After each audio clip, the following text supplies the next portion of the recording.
Ben's Chili Bowl. So you founded Ben's Chili Bowl together, 1958. You just celebrated a 66th anniversary of this place. You have been a witness to history, not just in this city, but in this country as well. But let's talk about your significance in this city. The story that I'm so curious about is Martin Luther King Jr. dining here and planning the March on Washington, one of the key moments in the civil rights movement.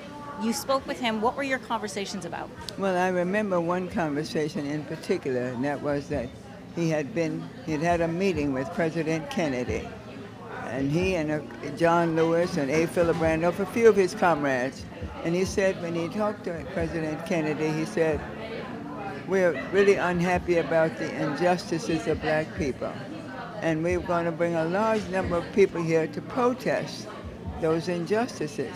He said, President Kennedy said to him, "I know, and we want to help as much as we can.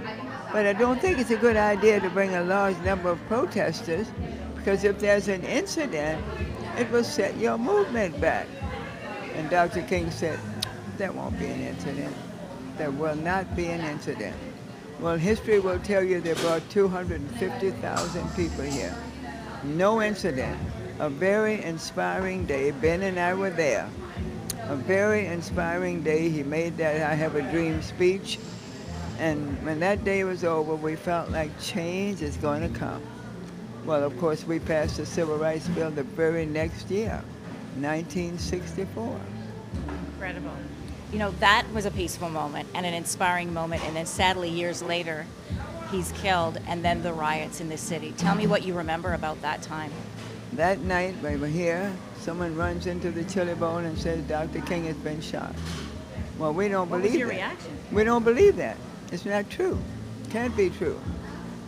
One person, and then another comes, and then another, and then a little later on, somebody came up with a transistor radio. And on that radio, they were beginning to play hymns. Dr. King had passed away. Well, then we saw people coming in being very emotional, sobbing openly, and expressing their regret and their sadness. And then I think frustration set in. And that frustration turned to anger, and some people just took their frustrations out on our beautiful community. It was a very sad time. We were the only place that was asked to remain open during 3 nights of curfew. And my understanding is you served both protesters and police in that time. We did. We were the place that was always open to everybody. We still are. And no one bothered my place at all. But there again, we had been here 10 years by that time. And we knew, this community knew that we were there to stay.